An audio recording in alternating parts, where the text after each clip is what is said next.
하나님에 대한 열심, 하나님에 대한 그 마음의 특심이었던 다윗을 주인공으로 하여서 다윗이 오늘 사무엘 하를 시작하는 내용을 보면 이제 사울 왕이 죽고 어제 보니까 사울 왕이 죽고 다윗이 그에 대한 그 후임으로서 등장하기 위한 그 전초전의 내용이 사무엘 하부터 1장부터 시작됩니다. 어제 본문에 보면 사무엘하 1장 1절에 보면 사울이 죽은 후 다윗이 아말렉 사람을 쳐 죽이고 돌아와라는 단어로 시작됩니다. 이 본문에 참 의미가 있는 게 사울이 아기스에 출전해서 적들과 싸우려고 그 자신의 성 시글락을 비운 사이에 아말렉 사람들이 쳐들어왔어요. 다윗의 두 아내와 함께 자녀들과 또한 여인들을 또한 재물들을 탈취해서 노략하여서 그들이 도망갑니다. 다윗이 전쟁을 마치고 돌아와서 보니까 온 가족들이 자기 지역들이 수태박이 된 거죠. 자녀들과 또 아내들도 다 빼앗기고 여인들도 다 뺏기고, 그러니까는 이 전쟁 나갔던 그 군인들과 동료들이 너무 분에 차가지고 다윗을 쳐 죽이려고 한 겁니다. 근데 다윗은 하나님께 기도하여서 하나님 어떻게 하면 좋겠습니까? 물어보니까 하나님이 쫓아가도 된다. 쫓아가라. 쫓아가는데 방향이 어디로 도망가는지 모르죠. 그때 쫓아가다 보니까 길에 보니까 애굽 소년, 그 아말렉의 종되었던 애굽 소년이 너무나 나약하여서 버려진 겁니다. 그에게 선하게 대하니까 그가 정신을 차리고 기력이 회복하여서 자신이 길잡이를 하겠다는 거예요. 그래서 그곳에 가서 아말렉 사람들을 진멸하고 또 가족과 모든 재물들을 다시 회복해서 돌아온 후 이 내용입니다. 그렇게 돌아왔는데 보니까 사울의 왕과 또 요나단, 자신이 형제와 가족처럼 사랑했던 요나단과 그리고 하나님께서의 백성 이스라엘 백성들이 블레셋과의 전투에서 진 겁니다. 그러니까 이스라엘이 거의 망한 거죠. 그 이야기를 듣는 순간에 다윗과 그리고 그의 일행들이 모두 너무나도 슬퍼서 울부짖으며 저녁까지 금식하며 애통했다는 겁니다. 여러분, 지금 다윗에게는 사울 왕은 누구입니까? 원수죠. 자신이 중학생의 나이 때부터 한 17년 정도, 10년 이상을 갖다가 전국에 이 현상범으로 만들고, 이유가 없어요. 그냥 도망다니는데 왜 현상범이 되는지도 모릅니다. 그런데도 현상범이 되고, 그리고 가는 곳마다 어, 자신을 고발하도록 하는 그 분위기와 함께 정말 여러분, 한 달만 아니 하루만 누군가에게 쫓긴다고 생각해 보십시오. 아우, 나 그냥 잡히고 말지. 나 잡아봐라 술래잡기 할 때도요, 달리다 보면 아유 그냥 나 잡아라 술래야 그러고 마는데 10여 년 이상 이건 잡히면 무조건 죽는 거거든요. 그렇게 했던 그 원수가 죽고 자신이 이제 현상범에서 자유인이 되어 모든 것이 회복되는 그 과정 가운데 축제일 수밖에 없죠. 아, 지금 놨다. 다행이다. 이렇게 해야 되는데 오늘 다윗의 반응은 어떻습니까? 금식하고 슬퍼하고 울었다는 거예요. 참 우리가 이해할 수 없는 그 존재가 다윗인 것 같습니다. 다윗은 이 원수가 자신의 그 원한이 풀린 것만이 아니라 자신이 사랑했던 요나단도 기억했다는 것 같아요. 그리고 그와 함께했던 그 이스라엘의 백성들, 그들이 고통당하는 것, 죽음을 당한 것에 대한 그 애통함이 있었던 것 같습니다. 믿음의 사람들은요, 자기의 문제만이 해결된 것으로 기뻐하는 것이 아니라 그 주변에 있는 상황까지도 이해하며 같이 품을 수 있는 넉넉한 존재가 되어야 될 줄로 믿습니다. 하나님 왜 다윗을 선택했는가? 그가 원하는 것만을 취하는 것이 아니라 하나님의 마음에 합한 그 마음을 읽을 수 있었다는 거예요. 사울 왕이 죽었을 때 하나님은 슬퍼하지 않으셨을까요? 하나님이 이스라엘 백성들이 블레셋 사람들에게 졌을 때 하나님은 쌤통이다, 잘됐다, 그렇게 기뻐하셨을까요? 아닙니다. 오늘 다윗과 슬퍼하는 그의 모습들은 하나님의 마음이었을 거예요. 오늘 저와 여러분 신앙생활 하면서요, 내 마음이 하나님의 마음과 같은지를 한번 항상 돌아봤으면 좋겠습니다. 믿음이 좋다고 하면서도 하나님이 정말 슬퍼하고 하나님의 눈길이 가는 곳, 그곳을 볼 수 없다면 우리 신앙생활을 다시 한번 점검해 봐야 되고요, 우리의 신앙이 어떤가를 점검해 봐야 될 것 같아요. 그래서 교회가 잘못했다고 했을 땐 그 사람들을 손가락질할 것이 아니라 그들의 잘못이 혹시 우리의 잘못이 될까 하나님에 대한 사인으로 알아 우리도 교회가 세상에 손가락질 당하는 것에 대한 그 애통함과 금식함이 있어야 될 줄로 믿습니다. 아유, 하나님께서 저렇게 저 사람들을 징계하시는데 쌤통이다, 그럴 줄 알았어, 이렇게 얘기할 게 아니에요. 오히려 우리는 부끄러워해야 되죠. 세상의 교회는 세워져야 되고 두려워해야 되는데 오히려 손가락질 받는 게 그게 자기 얼굴에 침 뱉는 것인데 그걸 모르고 그런 사람들이 잘못 망하게 가고 있다는 것에 대해서 쌤통이다, 그럴 줄 알았어 하면서 세상 사람들과 같이 손가락질 한다는 것은 우리의 분수를 모르고 있는 거예요.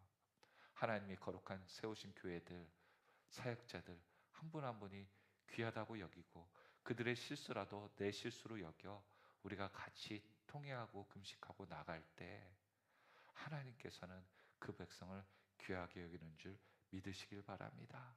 그 마음을 보라고 오늘 하나님은 이렇게 얘기하시는 것 같아요. 그리고 13절에 보니까 이 소식, 다윗이 사울 왕과 그의 백성 군사들이 패한 그 소식을 전한 청년들, 그리고 특별히 사울 왕이 죽었다는 것에 대한 소식을 전한 청년들에게 어떻게 됐는지를 세부적으로 묻죠. 근데 그의 신분이 뭡니까? 13절, 너는 어디 사람이냐 대답하되 나는 아말렉 사람입니다 라고 얘기하는 거예요. 여러분, 지금 아까 1절에 읽은 것처럼 다윗이 아말렉 사람들 때문에 굉장히 지금 고통을 당했잖아요. 죽을 뻔했잖아요.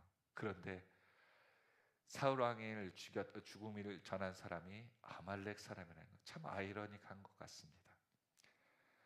그리고 이 아말렉 사람이 왜 사울 왕과 함께 전쟁에 참여해서 블레셋과 싸웠는가 보면 아마 사울 왕과 그 백성들이 죽이지 않고 아말렉 사람들을 살려뒀던 것 같아요. 그래서 종으로 삼아서, 군인으로 삼아서 함께 전쟁했던 것 같습니다. 원래 가나안 족속들을 다 진멸하는 것이 맞은데 이렇게 은혜를 베풀어서 살려줬던 것 같아요. 그런데 이렇게 사람을 살려줬더니 결국 어떻게 합니까? 그가 사울 왕을 죽였다라고 보고하는 거예요. 다윗은 그 얘기를 듣는 순간 뭐라고 얘기합니까? 14절 한번 같이 읽어보겠습니다. 시작. 다윗이 그에게 이르되 내가 어찌하여 손을 들어 여호와의 기름 부은 받은 자 죽이기를 두려워하지 아니하였느냐 하고, 결국 이를 죽이죠. 우리의 삶 가운데 하나님의 세운 기름 부음 받은 직분자들을 우리가 소홀히 하고 경홀히 하는 경우가 많더라고요. 주일날 그 얘기를 했는데 새로 잠깐 예배를 참석하신 그 가정에 보니까요, 유명한 얘기가 있죠. 저번에도 한번 얘기를 들었는지 모르겠지만 목사님이 신방을 했더니 아이가 문 앞에서 누구세요? 그러니까 교회 목사님이에요. 신방 왔어요. 그러니까는 아이가 문 열어주지 않고 뛰어들어가면서 부모님께 뭐라고 얘기했다고요? 엄마, 목사 왔어. 그렇게 얘기했다는 겁니다. 그 어저께 들으셨던 우리 여자 집사님은 깜짝 놀라시면서 고개를 절레절레 흔드시는데 무슨 말입니까? 밥상에서 평소에 교회에 대해서 얼마나 폄하하고 함부로 얘기를 했으면 자녀가 그걸 듣고 있다가 엄마, 목사 왔어 그러면서 뛰어가면서 얘기해서 들은 목사님도 당황스럽고 또한 그것을 들었던 부모도 어쩔 줄 몰라 했다는 얘기죠. 우리가 평소에 어떻게 교회를 생각하는지, 어떻게 하는지를 하나님도 들으시고 또한 우리 주변에 있는 가족들도 여긴다는 거예요. 그래서 원칙 중에 하나가 신앙의 믿음의 전통과 복을 받기 위해서는 절대로 내가 교회에 대한 그 비방과 원망을 해서는 안 된다는 겁니다. 속으로 가릴지언정. 근데 그것이 자꾸 원망과 불평으로 나면요, 자꾸 이게 전염성, 누룩과 같이 전염되더라고요. 그래서 내가 다른 사람에게 얘기하지 않았는데 다른 사람은 내가 교회에서 저 사람은 교회에 대해서 불평불만이 많은 사람이야, 다 알고 있더라고요. 사역자들도 마찬가지예요. 이 부사역자들과 함께 이렇게 사역을 하다 보면요, 담임 목사님께서 다 알고 있더라고요. 얘기하지 않았는데 그래요. 어느 순간에 그러더라고요. 어느 분이, 목사님, 제가 이거 듣다가 이거 참 힘들어서 담임 목사님께 상담 드리려고 하는데요, 어느 권사님, 어느 장로님, 어느 집사님이 교회에 대해서 너무 힘들어하고 있고요, 원망하고 있어요. 그걸 전하더라고요. 충심인 줄 알고 전하는 분들도 있더라고요. 그런데 전하는 사람들도 문제고 그것을 말하는 사람도 다 하나님을 세우는 것이 아니고요, 다 오늘 얘기하는 거예요. 14절 우리가 읽은 것처럼 여호와의 기름 부은 받은 자를 목사님만 얘기했습니까? 우리 장로님들도 권사님들 다 안수하여 기름 부어서 세우셨는데 직분자 한 분 한 분에게도 다 마찬가지죠.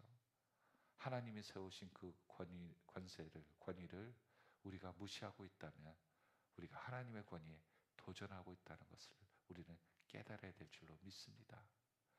그래서 어제 설교하다가 그런 얘기를 들었는데, 간증을 드렸는데, 한 청년이 부모님에게 그 얘기를 했대요.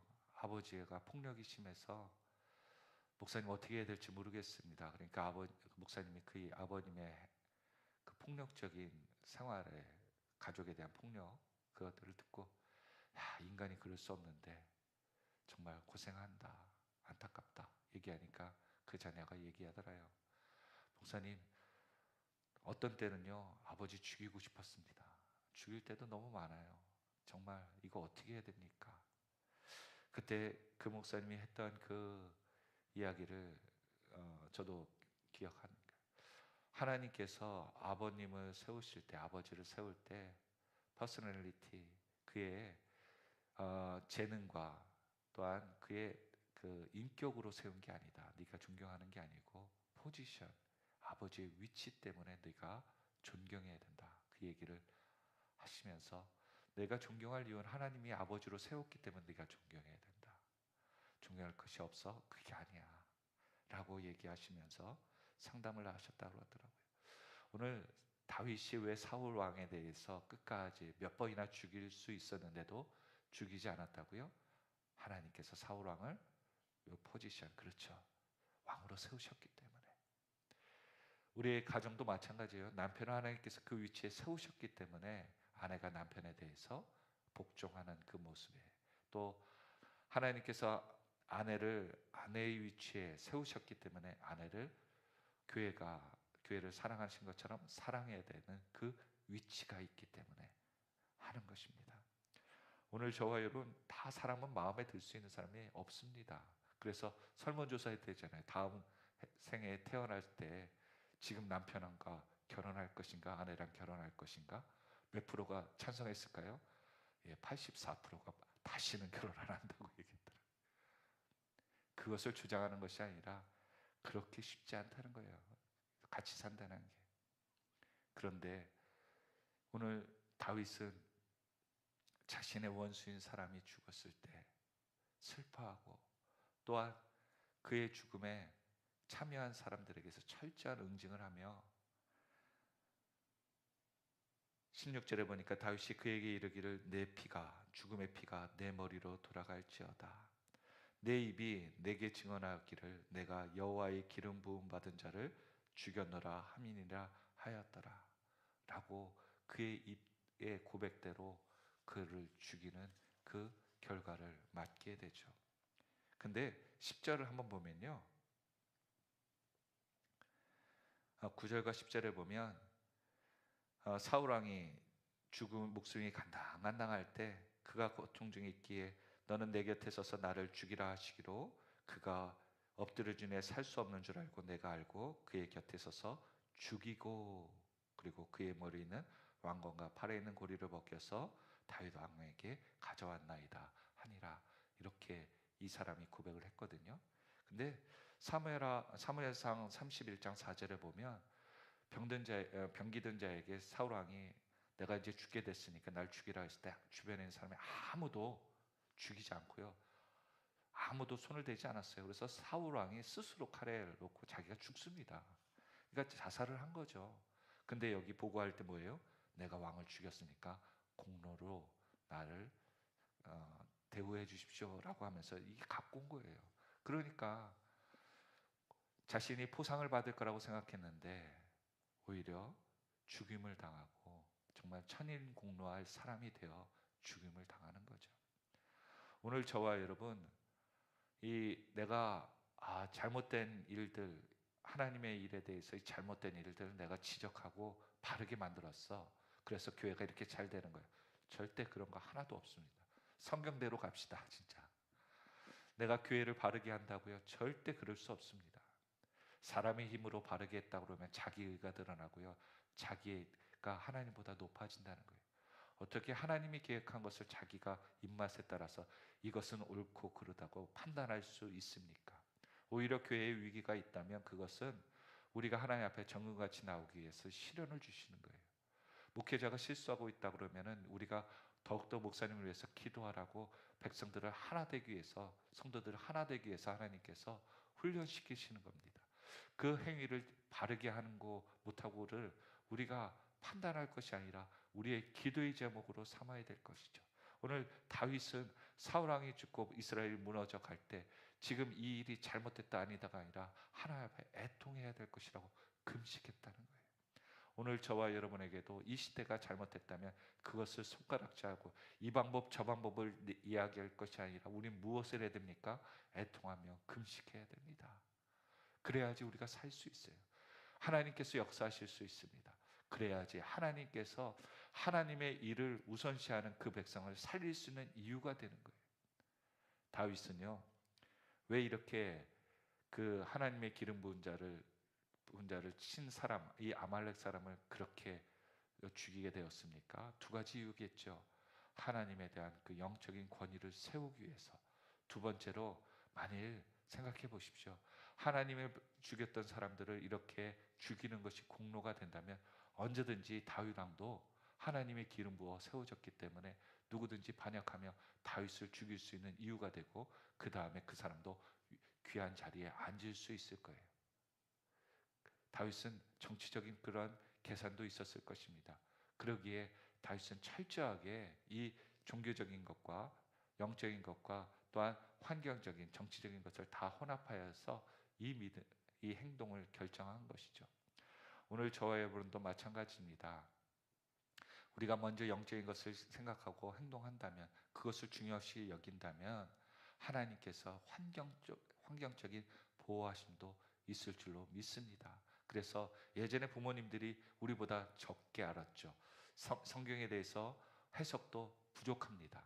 그분들의 믿음은 막 억지로 진짜 고지고대로 믿는 믿음일 거예요. 예전에 부모님도 헌금하실 때 어떻게 했다고요? 다리미로 다려서 헌금을 하셨다고 그러죠. 우리는 그런 것까지도 헌금에 내면 그 감사하지라고만 생각하는데, 그분들은 그러한 정성도 있었는데, 여러분 그 생각해 보면 그게 바른 믿음입니까? 아닙니까?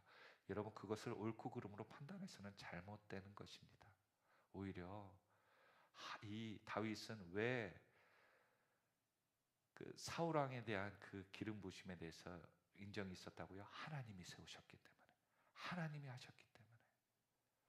우리의 필요한 믿음은 무엇이에요? 하나님이 하시는 것을 귀하게 여길 줄 알아야 돼요. 하나님이 교회를 세우셨습니까? 아멘. 그럼 교회를 귀하게 여기시는 거예요.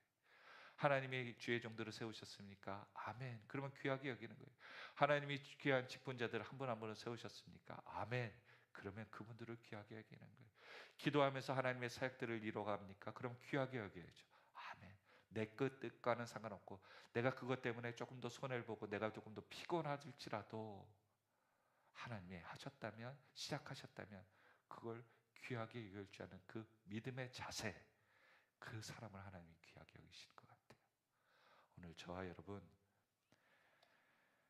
우리의 삶은, 신앙은 무엇으로 시작합니까? 하나님을 두려워할 줄 알고요, 하나님이 하시는 것들을 귀하게 여길 줄 아는 사람, 그 눈이 열린 사람이 오늘 하나님이 그 인생을 책임져 주시고 그의 나라와 그의 가정을 지키시는 줄 믿으시길 바랍니다.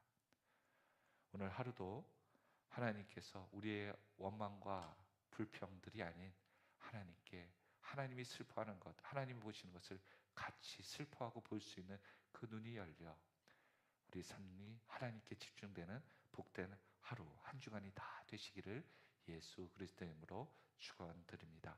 기도하겠습니다.